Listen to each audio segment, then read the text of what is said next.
जय हिंद, नमस्कार, आदाब, सत श्री अकाल मेरे प्यारे दोस्तों। स्वागत है आपका अपनी YouTube चैनल जीएस के तड़के पर। मैं हूं आपका होस्ट एंड दोस्त श्रीवास्तव जी। लेकर आ चुके हैं 10,000 प्रश्नों का महासंग्राम, जिसकी बात हुई थी और ये कहा गया था कि किसी भी ऑल वनडे एग्जाम्स के लिए आप इसको कर सकते हैं, कोई भी एग्जाम हो, ठीक है ना। 10,000 प्रश्नों का महासंग्राम जो हम डेली लेके चले आ चुके हैं। अब आपको डेली 10 बजे ये सुबह सुबह मिल जाती है आपको ये PDF। इसको आपको यूज करना है, पढ़ना है, समझना है। और लेकिन हाँ, नोटबुक लेके बैठिए, किसी भी एग्जाम के लिए नोटबुक लेके बैठेंगे। और ये प्रीवियस ईयर चल रहा है, जैसे मैं अभी यूपी पुलिस कराऊं, फिर आरपीएफ, एसएससी, जीडी, एनटीपीसी लोगों सभी का प्रीवियस ईयर कराया जाएगा, ठीक है ना। उसके बाद फिर प्रैक्टिस सेट शुरू किया जाएगा। तो चलिए, आज का ये 2019 का ही पेपर है, दूसरा सेट था। और उसका पहला क्वेश्चन ये है कि निम्नलिखित में से किस नृत्य का कौन सा प्रकार, निम्नलिखित में से नृत्य का कौन सा प्रकार असम से संबंधित है। अब देखिए, इसका ऑप्शन क्या है, नौटंकी, कथकली, बिहू या फिर गरबा। देखिए यहाँ पर ऑप्शन जो है वो कौन सा हो जाएगा, आपका ऑप्शन नंबर हो जाएगा सी। उसका सही जवाब क्या हो जाएगा, बिहू। बिहू कहाँ का हो गया, वो असम का नृत्य है, ठीक है ना। अच्छा, असम का एक शास्त्रीय नृत्य भी है बाबू। क्या है, एक शास्त्रीय नृत्य भी है, और उस शास्त्रीय नृत्य का क्या है, उसका नाम है सत्रिया। क्या नाम है उसका, सत्रिया, ठीक है ना। अब देखिए, नौटंकी कहाँ की है, नौटंकी जो है आपकी उत्तर प्रदेश की है। नौटंकी कहाँ की है, उत्तर प्रदेश की है, ठीक है ना। उत्तर प्रदेश का एक शास्त्रीय नृत्य है। अच्छा ठीक है भाई, तो उत्तर प्रदेश का कौन सा शास्त्रीय नृत्य है, तो उत्तर प्रदेश के शास्त्रीय नृत्य को क्या बोलते हैं, कथक बोलते हैं। क्या बोलते हैं, कथक बोलते हैं। नेक्स्ट है आपका कथकली। कथकली कहाँ का है, ये है आपका केरल का। क्या है, केरल का। इसके अलावा कथकली के भी एक और शास्त्रीय नृत्य है। देखो, कथकली तो एक शास्त्रीय नृत्य है ही, इसके अलावा एक शास्त्रीय नृत्य कौन सी है, वह आपका मोहिनी अट्टम। क्या नाम है उसका, मोहिनी अट्टम, ठीक है ना। ये कथक केरल का शास्त्रीय नृत्य हो गया। बिहू आपका असम का मालूम पड़ गया। गरबा, गरबा कहाँ का है, गरबा देखो बाबू गुजरात का है। कहाँ का है, गुजरात का। यहाँ का कोई भी अभी शास्त्रीय नृत्य फेमस नहीं हुआ है, ठीक है ना। इतना समझ में आ गया। चलिए नेक्स्ट क्वेश्चन पे आते हैं। योजना के अंतर्गत खोले गए सभी बैंक खातों में 5,000 रुपए ओवरड्राफ्ट की सुविधा दी गई है। प्रधानमंत्री मुद्रा योजना, स्वर्ण भारत योजना, प्रधानमंत्री जनधन योजना या फिर अटल पेंशन योजना। देखिए, इसका जो सही जवाब हो क्या हो जाएगा, प्रधानमंत्री जनधन योजना। क्या हो जाएगा, प्रधानमंत्री जनधन योजना, ठीक है। इस योजना की शुरुआत कब हुई थी, तो इस योजना की शुरुआत हुई थी 15 अगस्त 2014 को, ठीक है ना। 15 अगस्त 2014 को इस योजना की शुरुआत हुई थी। 5,000 रुपए इसमें जमा करने हैं। और एक बात है कि दुर्घटना बीमा कवर के साथ सुविधा मिलेगी। कितने रुपए मिल सकते हैं, वो मिल सकते हैं आपको 1 लाख रुपए तक। कितने, 1 लाख रुपए तक, ठीक है। ये समझ में आ गया। अच्छा ठीक है भाई, प्रधानमंत्री मुद्रा योजना की शुरुआत कब हुई थी। देखिए, प्रधानमंत्री मुद्रा योजना जो है वो आई थी आपकी 8 अप्रैल 2015 को। कब आई है, 8 अप्रैल 2015 को, ठीक है ना। ये MSME प्रोजेक्ट के लिए था। MSME प्रोजेक्ट जो होता है ना, लघु सूक्ष्म मध्यम, इन सब प्रोजेक्टों के लिए जो है प्रधानमंत्री मुद्रा योजना की शुरुआत की गई थी, ठीक है। अटल पेंशन योजना कब आई है, अटल पेंशन योजना आई है आपकी 9 मई 2015 को, ठीक है। अच्छा, स्वर्ण भारत योजना से अच्छा है कि ऐसा कोई योजना अभी नहीं, एक योजना आई थी उससे जुड़ी हुई, वो कौन सी थी, स्वर्णिम भारत योजना। स्वर्णिम चतुर्भुज योजना भी बोल सकते हो, स्वर्णिम चतुर्भुज योजना बोल सकते हो। स्वर्णिम चतुर्भुज योजना किससे संबंधित थी, वो थी सड़कों से संबंधित थी। अच्छा भाई, किन किन सड़कों, क्या मतलब सड़कों, सड़कों का मतलब ये था कि देखो मैं बना रहा हूँ, देखो आप देखते जाओ। ये दिल्ली हो गई, और दिल्ली से फिर आपको निकलना है कहाँ पे, ये आएंगे हम मुंबई। मुंबई के बाद फिर हम जाएंगे चेन्नई, और चेन्नई के बाद फिर हम जाएंगे कोलकाता, और फिर इन चारों को मिला दिया, ठीक है ना। अब देखो, ये हो गया आपका स्वर्णिम चतुर्भुज योजना। यहाँ पे दिल्ली हो जाएगा, यहाँ पे हो जाएगा आपका मुंबई हो जाएगा, यहाँ पे चेन्नई हो जाएगा, और यहाँ कोलकाता हो जाएगा, ठीक है। चले नेक्स्ट क्वेश्चन पे आते हैं। मौर्य राजवंश की स्थापना मगध में हुई थी, जो वर्तमान में किस नाम से जाना जाता है। आपके ऑप्शन है पश्चिम बंगाल, पंजाब, बिहार या फिर आंध्र प्रदेश। देखो, इसका सही जवाब क्या हो जाएगा, ऑप्शन नंबर सी, बिहार, ठीक है ना। मौर्य राजवंश की स्थापना मगध, मगध उस समय, देखो मगध उस समय सबसे बड़ी राजधानी होती थी, ठीक है ना, सबसे बड़ा राज्य होता था मगध राजवंश। क्या बोलते थे, मगध राजवंश। अच्छा, मगध राजवंश कहाँ पे इसकी बात होती है, वो होती है 16 महाजनपदों में से एक था ये, 16 महाजनपद, ठीक है ना, 16 महाजनपद। अच्छा ठीक है भाई, तो ये किस पुस्तक में लिखा हुआ, देखो अंगुत्तर निकाय। ये अंगुत्तर निकाय किस धर्म से संबंधित है, तो अंगुत्तर निकाय ये है आपका बौद्ध धर्म से संबंधित है। किससे संबंधित है, मैं यही लिख देता हूँ, ये किससे संबंधित हो गया आपका, बौद्ध धर्म से, ठीक है। और जो आपका है कि भगवती सूत्र, क्या है, भगवती सूत्र, ठीक है, ये किससे संबंधित है, ये आपका संबंधित था जैन धर्म से, ठीक है, जैन धर्म से, ठीक। इन्हीं दोनों पुस्तकों में लिखा हुआ 16 महाजनपदों के बारे में। तो 16 महाजनपदों में से एक महाजनपद कौन सा था, मगध राजवंश, ठीक है ना। अच्छा, अब उसमें मौर्य राजवंश, देखो मगध में कई राजवंश निकल के आएंगे, ठीक है ना। तो उसको याद करने की ट्रिक क्या थी, उसको याद करने की ट्रिक है हसनम सुक्सा, देखो हसनम सुक्सा। अब यहां से हा से क्या हो जाएगा, हर्यक वंश, क्या हो जाएगा, हर्यक वंश। सा से क्या हो जाएगा, शिशुनाग वंश, ये थोड़ा सा याद रखना पड़ेगा, शिशुनाग वंश। ना से नाग वंश, ठीक है। मा से मौर्य वंश, ठीक है। सु से सुंग, पुष्यमित्र सुंग यानी सुंग वंश, सुंग वंश होता था, ठीक है ना। का से कड़व वंश, कौन, कड़व वंश। और सा से सातवाहन वंश। हालांकि सातवाहन जो है वो लेते लेते जो है बिहार छोड़ करके वो दक्षिण भारत की तरफ चले आए थे, पर ठीक है ना, ये वहीं सब पैदाइशी है, ये पैदाइशी, ये जो संचार चल रहा है हसनम सुक्सा का, ये वहीं से चला आ रहा है, ठीक है ना। अब इसमें जो है कहते हैं कि मौर्य राजवंश की शुरुआत किसने की थी, तो मौर्य राजवंश की शुरुआत हुई थी चंद्रगुप्त मौर्य से। किससे हुई थी, चंद्रगुप्त मौर्य से, ठीक है। चंद्रगुप्त मौर्य से इसकी शुरुआत हुई थी। और चंद्रगुप्त मौर्य का शासनकाल अगर देखा जाए तो 321 से ही शुरू हो गया था। कब से, 321 से। इन्होंने नंद वंश को पराजित किया, ठीक है ना, घनानंद को, नंद वंश के राजा थे घनानंद, उनको पराजित किया और फिर 321 ईस्वी में गद्दी पर बैठ गए। हालांकि मौर्य राजवंश की जो स्थापना पूरा कार्यकाल वो कब से कब तक है, 321 बीसी से 185 बीसी तक, ठीक है ना। 321 बीसी से 185 बीसी तक ये कौन था, ये मौर्य राजवंश का कार्यकाल था, ठीक है ना। अब इसी में जो है फिर चंद्रगुप्त मौर्य आते हैं। चंद्रगुप्त मौर्य के बाद जो है आप देखोगे तो एक नाम जो सबसे इंपॉर्टेंट है मौर्य वंश का, वो कौन था, वो थे आपके अशोक। कौन थे आपके, अशोक, ठीक है ना। इन्होंने ही कलिंग की लड़ाई लड़ी थी, कलिंग का युद्ध हुआ था इन्हीं के समय। कब हुआ था, 261 बीसी में, ठीक है। चलो नेक्स्ट क्वेश्चन पे आते हैं। देखो ये ट्रिक आप जरूर याद रखना क्योंकि ये फंसाता है आपको। फिर पूछते हैं कि मगध राजवंश में कौन कौन से राजवंश शामिल थे, ठीक है ना। चलिए नेक्स्ट क्वेश्चन पे आते हैं आपके, कि भारत निम्न में से किस संगठन का सदस्य नहीं है, दक्षिण पूर्व एशियाई राष्ट्रों का संगठन, राष्ट्रकुल, या G20, या फिर दक्षिण एशियाई क्षेत्रीय सहयोग संगठन। देखिए इसका सही जवाब क्या हो जाएगा, दक्षिण एशियाई क्षेत्रीय सहयोग संगठन में जो है यह इसमें शामिल नहीं है, ठीक है ना। अच्छा, तो दक्षिणी पूर्व एशियाई राष्ट्रों का संगठन ये क्या है भैया, ये देखो ये आपका 11 देशों का, ठीक है, 11 देशों का ये संगठन है, ठीक। उसके बाद फिर कौन सा है, राष्ट्रकुल। बाबू ये राष्ट्रकुल वही है राष्ट्रमंडल वाला, अब आपको समझ में आ जाएगा, वरना राष्ट्रकुल ही नहीं समझने देंगे ये लोग। तो राष्ट्रकुल में कौन हो जाएंगे, ये राष्ट्रमंडल वाले, है ना। यानी जो कॉमनवेल्थ गेम्स खेलते हैं उसमें ये सारे देश इसमें शामिल होते हैं, ठीक है ना। कॉमनवेल्थ ऑफ नेशन भी बोल सकते हैं इनको, ठीक है, समझ में आ गया। चलो G20 देखो अभी भारत का ही है क्योंकि भारत का सदस्य बना था, भारत जो अभी भी शुरू हुआ था। G20 में कितने लोग हैं, देखो G20 में 19 देश है प्लस एक यूरोपीय यूनियन है।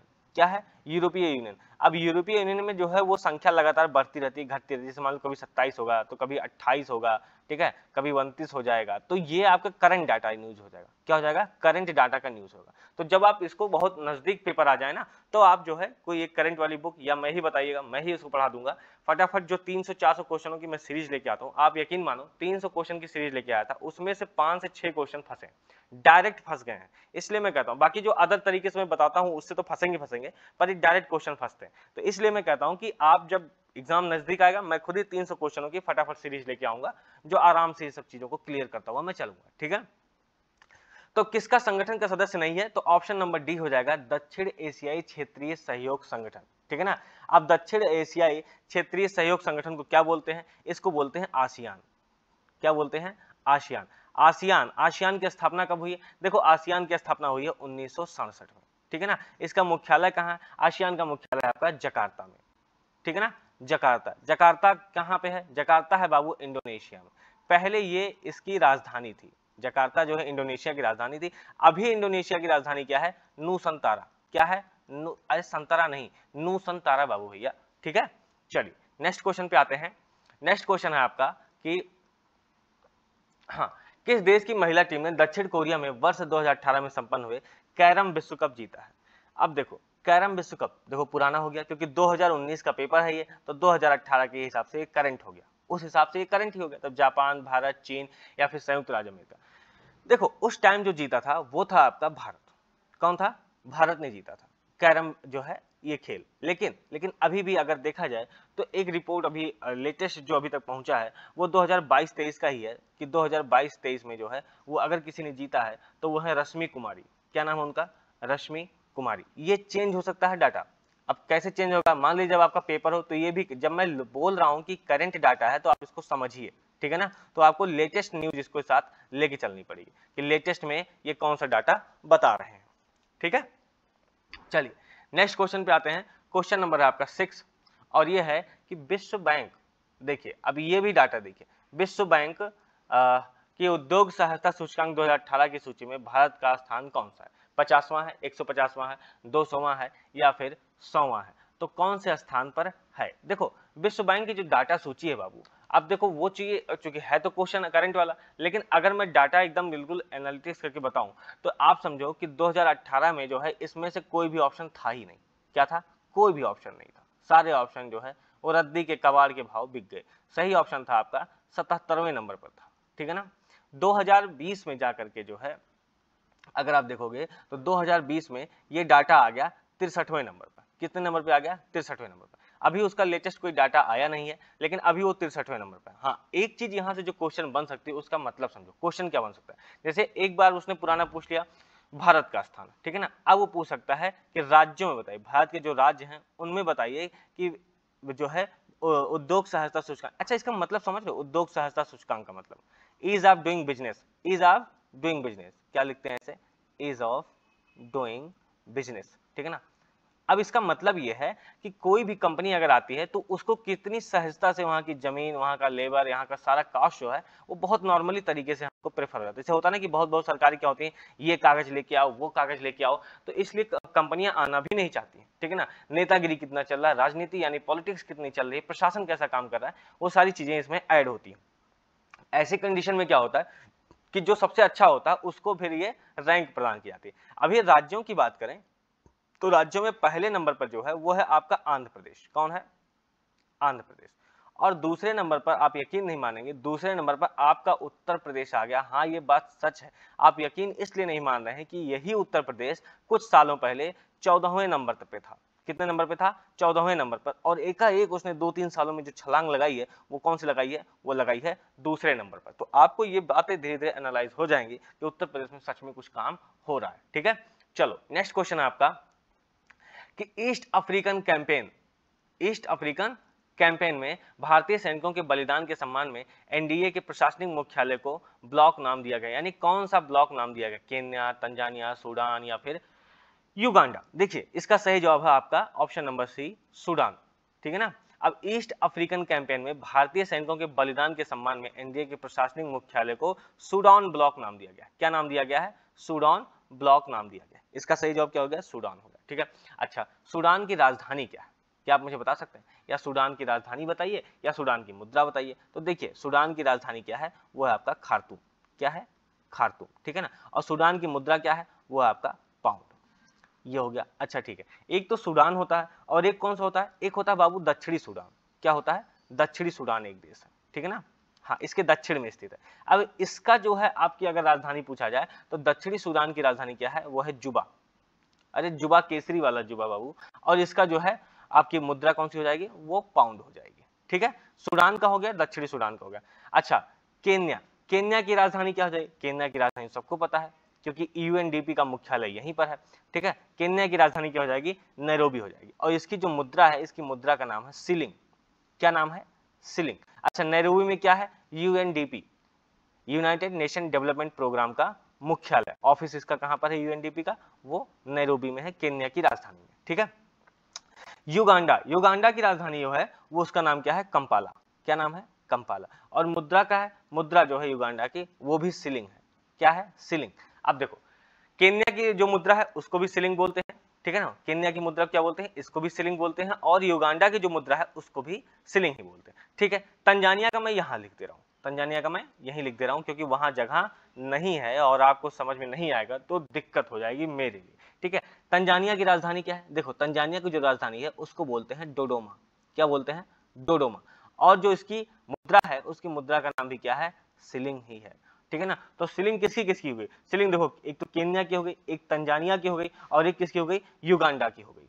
ठीक है, चलें आइए नेक्स्ट क्वेश्चन पे आते हैं कि टी20 अंतरराष्ट्रीय क्रिकेट में, देखो टी20 अंतरराष्ट्रीय क्रिकेट में 51 गेंदों में 103 रन बनाने वाली पहली भारतीय महिला कौन थी? अंजलि भागवत, हरमनप्रीत कौर, या फिर अंजू बाबी जॉर्ज, या फिर अनुराधा बिस्वाल। देखो क्वेश्चन नंबर 8 का सही जवाब क्या हो जाएगा, वो है आपका option number B, Harmanpreet Kaur. ठीक है ना, हरमनप्रीत कौर। खैर अब तो आना नहीं है क्वेश्चन, समझ ही गए होंगे बिल्कुल। चलिए नेक्स्ट क्वेश्चन पे आते हैं आपका कि निम्नलिखित में से कौन सा अंग अप्रयुक्त या क्षतिग्रस्त बिंबाणु को हटाने में सक्षम है? अवटु ग्रंथि, अग्नाशय, तिल्ली, या फिर अस्थिमज्जा। देखो इसका सही जवाब क्या हो जाएगा, ऑप्शन नंबर सी, तिल्ली। तिल्ली क्या करती है, वो जो क्षतिग्रस्त बिंबाणु होता है उसको हटाने का पूरा प्रयास करती है। देखो ये लाल रक्त कोशिकाओं यानी आरबीसी को भी नष्ट करने का प्रयास करती है। ठीक है ना, कणिकाओं को नष्ट करती है। इनको क्या बोलते हैं, देखो तिल्ली को ही क्या बोलते हैं, तिल्ली को ही बोलते हैं प्लीहा बोलते हैं। क्या बोलते हैं, प्लीहा बोलते हैं। समझ में आ रहा है। अच्छा अब जैसे मान लो ये आपका अग्नाशय हो गया या फिर अस्थिमज्जा। देखो अस्थिमज्जा में क्या होता है, देखो अस्थिमज्जा भाई इंपॉर्टेंट रोल प्ले करता है। क्यों, क्योंकि देखो अस्थिमज्जा में ही आपका आरबीसी, डब्ल्यूबीसी, ठीक है, और प्लेटलेट्स, क्या होता है, प्लेटलेट्स। ठीक है, तो आरबीसी, डब्ल्यूबीसी, प्लेटलेट्स, इन सब का निर्माण कहाँ होता है, ये आपके अस्थिमज्जा में ही होता है। ठीक है, ये समझ में आ गया। ये दो प्रकार की होती है, एक लाल अस्थिमज्जा होती है, ठीक है ना, एक लाल अस्थिमज्जा और एक पीली अस्थिमज्जा। कौन सी अस्थिमज्जा, पीली अस्थिमज्जा। ठीक है, तो लाल अस्थिमज्जा और पीली अस्थिमज्जा, समझ में आ गया। चलिए ये जो आपका तिल्ली है ये और कौन सा काम करता है, ये करता है ब्लड फिल्ट्रेशन का काम, यानी खून को छानने वाला। तो ब्लड छानने वाला, आधा इंग्लिश लिख दूं मजा ही आ जाए, ब्लड छानने वाला। ठीक है ना। चलिए नेक्स्ट क्वेश्चन पे आते हैं। मिश्र धातु गुलाब सोने में सोने के अलावा अन्य कौन सी धातु जो है वो शामिल है? देखिए आपके ऑप्शन है प्लेटिनम, चांदी, क्रोमियम, या फिर तांबा। देखिए इसका सही जवाब क्या हो जाएगा, ऑप्शन नंबर डी, तांबा। क्या हो जाएगा, तांबा हो जाएगा। ठीक है ना, इसको क्या बोलते हैं, इसको बोलते हैं क्राउन गोल्ड। क्या बोलते हैं इसको, क्राउन गोल्ड, या फिर रूसी गोल्ड।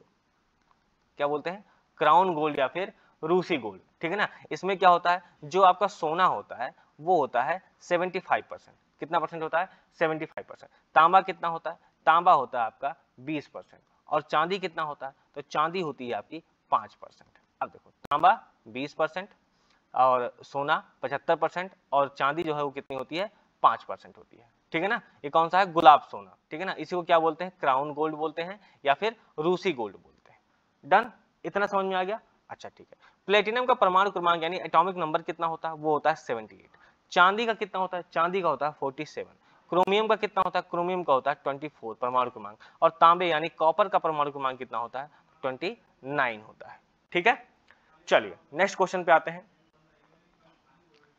कि मोनोमर बहुत ज्यादा इंपॉर्टेंट है। मोनोमर कैप्रोलेक्टम का किस बहुलक को प्राप्त करने के लिए बहुलीकरण किया जाता है? टेफ्लॉन, नायलॉन, बेकेलाइट, या फिर केवलर। देखो अगर इसका जवाब सुनना चाहते हो भैया तो सुनो ध्यान से और थोड़ा सा कॉपी कलम लेके बैठो, नहीं फिर यही कहोगे कि अरे यार बताए रहे निकल गए हाथ से। इसका सही जवाब है आपका ऑप्शन नंबर बी, नायलॉन। ठीक है ना, नायलॉन जो है वो किसका मोनोमर है, वो होता है कैप्रोलेक्टम का। नायलॉन किसका मोनोमर है, वो है आपका कैप्रोलेक्टम। अच्छा नायलॉन का यूज देखो रस्सी बनाने में होता है। ठीक है ना, महिलाएं घर की हो तो कपड़ा टांगने के काम ले आती हैं उसको। ठीक है ना, और कोई पर्वतारोही हो तो चढ़ने के काम आ जाएगा। ठीक है, हाँ। अच्छा अब बारी आती है टेफ्लॉन की। ठीक है ना, टेफ्लॉन किससे बना होता है, टेफ्लॉन का मोनोमर का नाम बताइए। जैसे ये क्या हो गया, ये बहुलीकरण हो गया ना, तो टेफ्लॉन का मोनोमर का क्या नाम है? टेफ्लॉन का मोनोमर का नाम होता है टेट्रा फ्लोरोएथिलीन। क्या नाम है, टेट्राफ्लोरोएथिलीन। ये टेफ्लॉन का मोनोमर होता है। ठीक है ना, बेकेलाइट का मोनोमर क्या होता है? बेकेलाइट देखो दो तरीके से बनता है, संघनन वाला प्रारूप है इसका, तो फिनॉल प्लस फॉर्मेल्डिहाइड। किससे बनता है, फिनॉल प्लस फॉर्मेल्डिहाइड से। ठीक है, केवलर किस काम आता है? देखो केवलर जो है वो अगर देखा जाए तो कहने को कहते हैं कि केवलर किसका बना होता है, वो होता है पॉलीएमाइड का, पॉलीएमाइड का। तो भाई इसका पूरा नमूना क्या है ये तो बताओ। देखो केवलर का जो पूरा नाम है वो नाम है पॉली पैरा फेनिलीन, पॉलीपेरा पैरा फेनिलीन टेरेफ्थालामाइड। ठीक है ना, अब लो, अब समझ में आएगा, टेरेफ्थालामाइड। टेरेप्थालामाइड, ठीक है ना, टेरेप्थालामाइड, ठीक है। अब देखो पॉलीपैरा फेनिलीन टेरेप्थालामाइड, ठीक है, ये किसका है, ये आपका केवलर का। अच्छा केवलर किस लिए यूज होता है, देखो केवलर जो यूज होता है वो होता है आपका बुलेट प्रूफ जैकेट के लिए। क्या होता है, बुलेट प्रूफ जो आप जैकेट देखते हो ना, वो इसी का बना होता है, किसका बना होता है, केवलर का बना होता है, ठीक है। चलिए नेक्स्ट क्वेश्चन आपका कि शक्ति की भौतिक विमा क्या होगी। आपके ऑप्शन देखो, ऑप्शन क्या है, तो वो है MLT-2। देखो ये जो -2 लिखा हुआ है ना, -2 करके, इसको -2 समझो, यानी कि ये टाइपिंग में मिस्टेक होता है तो ये ऐसे आएगा, ठीक है ना, MLT-2। ml स्क्वायर, जहां 2 लिखा वो ऊपर लिख दो, ml स्क्वायर T-3, और ml यहाँ पर M12 है और M1LT-3 ऊपर हो जाएगा, ठीक है ना, T की पावर -3 हो जाएगा। ये समझ में आ रहा है ना, ऐसे हो जाएगा। ये थोड़ा टाइपिंग मिस्टेक हो, आप इसको थोड़ा सा एडजस्ट करो यार, ऐसा भी नहीं है कि एकदम बिल्कुल छोटा सा नान सा बच्चा हो कि नान रोटी नॉन रोटी नहीं खाएंगे, है ना, खा सकते हो बाबू भैया, इतना कोई बड़ी बात नहीं है। तो देखिए इसका जो फॉर्मूला हो जाएगा कि भौतिक विमा कौन सी हो जाएगी, तो इसका जो ऑप्शन नंबर बी है वो बिल्कुल सही जवाब हो जाएगा। क्या हो जाएगा, ml स्क्वायर T-3, ठीक है, ये किसकी बीमा हो जाएगी, ये शक्ति की बीमा हो जाएगी। अच्छा शक्ति का एसआई मात्रक क्या होता है, शक्ति का एसआई मात्रक होता है वाट, ठीक है ना। जब कभी आपको दिक्कत होगी आप मुझे कमेंट कर देना, मैं पूरी की पूरी कई जितनी भी बीमा है 30-40 बीमा, वो मैं आपको क्लियर करके बताता चला जाऊंगा, ठीक है ना। जैसे बल की जो बीमा होती है, बल यानी न्यूटन का मात्रक जो बल है उसकी बीमा कितनी होती है, उसकी बीमा होती है MLT-2 के। क्या होती है, MLT-2 के, ठीक है ना। जहां m देखो वो हमेशा मास यानी द्रव्यमान की तरफ दिखाएगा, शो करेगा, l आपकी लंबाई को दिखाता है, ठीक है ना, और t आपके टेम्परेचर को दिखाता है, ठीक है, ये समझ में आ गया। चलिए नेक्स्ट क्वेश्चन है आपका, अरे t आपके टेम्परेचर को नहीं, टाइम को दिखाता है, टाइम सॉरी टाइम यानी कि सेकंड को, ठीक है ना, ठीक है, टेम्परेचर नहीं सॉरी, t क्या दिखाएगा, वो टाइम यानी सेकंड को दिखाता है। डन। चलिए नेक्स्ट क्वेश्चन आपका कि CaSO4.2H2O का रासायनिक सूत्र बताइए। देखिए CaSO4.2H2O का रासायनिक सूत्र क्या होगा, आपके ऑप्शन है एप्सम, जिप्सम, गंधक या फिर क्वार्ट्ज। देखो इसका सही जवाब क्या हो जाएगा, ऑप्शन नंबर बी आपका जिप्सम हो जाएगा। क्वेश्चन नंबर 13 का ऑप्शन नंबर बी यानी जिप्सम हो जाएगा, ठीक है ना। इसको सेल खड़ी भी बोलते हैं, क्या बोलते हैं, सेल खड़ी, क्या हो गया, सेल खड़ी भी इसको बोलते हैं। डन। अच्छा ठीक है, एक आता है आपका कौन सा, एप्सम। एप्सम का फार्मूला क्या होगा, ये सामने लिखा हुआ, लो मैं बताता भी हूं तो सोच समझ के बताता हूं, गजब आदमी हूं। अब एप्सम का फार्मूला क्या हो जाएगा, एप्सम का फार्मूला हो जाएगा MgSO4.7H2O। ये कौन सा हो जाएगा, ये हो जाएगा आपका एप्सम का। अच्छा जिप्सम का फार्मूला क्या हो जाएगा, CaSO4.2H2O, और एप्सम का MgSO4.7H2O। इतना कंफर्म हो गया, ठीक है। गंधक के बारे में आपको पता है, ये सल्फर होता है। क्वार्ट्स, क्वार्ट्स जो है वो मिल करके बनता है दो चीजों से, एक तो सिलिका SiO2, ठीक है ना, यानी इसमें सिलिका का यूज होता है, किसमें, क्वार्ट्स में यूज होता है। डन। चलिए नेक्स्ट क्वेश्चन आते हैं कि मदन मोहन मालवीय प्रौद्योगिकी विश्वविद्यालय कहां पर स्थित है। अब देखिए मदन मोहन मालवीय प्रौद्योगिकी विश्वविद्यालय आपका ऑप्शन है आपका गोरखपुर, हस्तिनापुर, आजमगढ़ और फिर मऊ। अब मदन मोहन मालवीय प्रौद्योगिकी विश्वविद्यालय कहां पर है, वो है आपका ऑप्शन नंबर ए गोरखपुर में, MMM कॉलेज, इसको शॉर्ट फॉर्म में क्या बोलते हैं, MMM कॉलेज, ठीक है ना। अच्छा एक बात याद रखो, अगर किसी को भरना हो तो इसका फॉर्म भी अलग से आता है, बीटेक वालों का अलग चलता है, लेकिन इसका जो है अपना अलग चलता है फॉर्म, तो ये आप खरीद सकते हो और खरीद के भरो। हम लोग के जमाने में तो हमको पता ही नहीं था, ठीक है, और वहीं के लोग भर कर गया, वो कहते हैं कि हम MMM कॉलेज में पढ़ रहे हैं भैया, तो लोग सोचते थे यार इतनी जल्दी कैसे सिलेक्शन हो गया, बाद में मालूम पड़ता था भैया इसका फॉर्म ही अलग आता है, बहुत लोगों को पता ही नहीं होता है, ठीक है, और फिर इसी में फाइट कर लेते थे चुप्पे से, गजब है आदमी है टोपाबाज सब लोग। चलो अब यहाँ पर अगर आप ODOP की बात करो, ODOP, ठीक है ना, वन डिस्ट्रिक्ट वन प्रोडक्ट की अगर बात करें तो उसमें गोरखपुर का कौन सा जो है वो स्थान है, मतलब कौन सी चीज है जो गोरखपुर में फेमस है, वो है टेराकोटा, है ना, मिट्टी के खिलौने बनाना, मिट्टी के बर्तन बनाना, वो सब क्या आते हैं, टेराकोटा कहलाते हैं। तो गोरखपुर का कौन सा फेमस है, वो टेराकोटा, ठीक है। आजमगढ़ का क्या फेमस है, देखो आजमगढ़ जो फेमस है वो काली मिट्टी आती है, ठीक है ना। अगर आप देखोगे, आप नेट पे सर्च करोगे या फिर यूट्यूब पे देखोगे तो शायद कुछ अच्छे अच्छे कोचिंग वालों ने बताया होगा, काली मिट्टी की कलाकृति होती है, बहुत गजब ये लोग करते हैं काली मिट्टी। हालांकि मिट्टी से टेराकोटा भी है, लेकिन इनकी जो कलाकृति है वो काली मिट्टी वाली है। आप देखो काले रंग की मिट्टी होती है और उसपे काले रंग की पुतैया भी करते हैं बहुत अच्छे से, और उस पर जो कलाकृति करते हैं वो अपने आप में जान डालती है इनके में, ठीक है ना। मऊ में ODOP में क्या है, तो मऊ में है आपका वस्त्र उत्पाद, क्या है, वस्त्र उत्पाद, ठीक है, समझ। हस्तिनापुर अपने में ही नहीं है तो ODOP कहां से चलेगा, ठीक है। तो देखिए आज का 24 मिनट हो गया, तो आज की क्वेश्चन हम ये कंप्लीट करते हैं। और हाँ, लाइक शेयर सब्सक्राइब जरूर कीजिएगा। अगर क्वेश्चन पसंद आते हैं तो फीडबैक जरूर दीजिए, कमेंट जरूर कीजिएगा, ठीक है, और शेयर जरूर कीजिएगा अपने दोस्तों के साथ, ठीक है। और हाँ, समय काफी है, इसलिए बहुत नॉर्मल तरीके से पढ़ाया जा रहा है। बिल्कुल ऐसे नहीं कि मदन मोहन मालवीय पृथ्वी कहाँ लो गोरखपुर जाओ हटो, ऐसा काम नहीं कर रहा हूँ। तो अच्छा लगे तो जरूर लाइक शेयर सब्सक्राइब कीजिएगा। चलिए ठीक है, थैंक यू, धन्यवाद, जय हिंद।